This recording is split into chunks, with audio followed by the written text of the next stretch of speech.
Jesus' name. Go and do as you have said.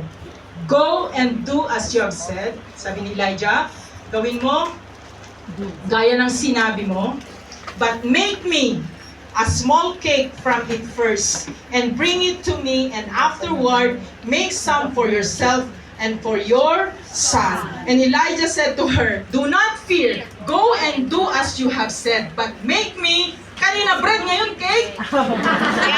Did you see? Nag-upgrade. From it, tapos mauna mong gawan ako ng kakainin kong cake bago mo gawan ang sarili mo at ang anak mo, saka kayo kumain. Hindi ba pananampalataya ang ibinibigay ni Elijah dyan sa kanya? Amen? Bread versus cake. In Hebrew, ang cake means the word uga. U-G-A-H.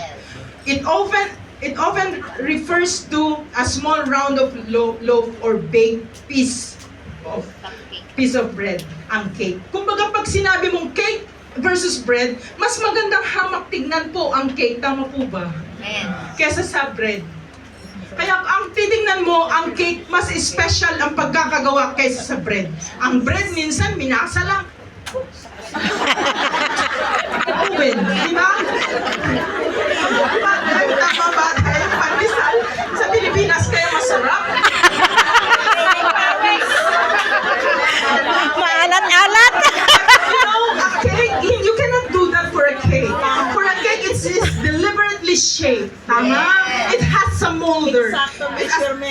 It's actually shaped and prepared and something that is better. Therefore, you are preparing something better than the usual. Amen. From a bread to a cake. So kita mo yung faith, paniniwala na ibini-instill ng man of God sa iyo at na nanggagaling mismo sa Diyos, pinapadaan niya sa man of God. Kaya, grabe ang tiwala ng Panginoon sa bawat isa dito. God does not only believe that you can make a bread, but you can make a cake. Amen. Celebrate your life. Kumbaga, anong aralin dito na tinuturo sa atin is that, kasi sabi ni Elijah dyan, unahin mo akong igawan ng aking kakainin bago kayo gumawa ng kakainin. Therefore, shape it into something more fitting for a God's servant and for the Lord's provision. More fitting for a servant of God, kaya special ang mga servants of God. Amen. Ang pastor natin special. Hindi tira-tira.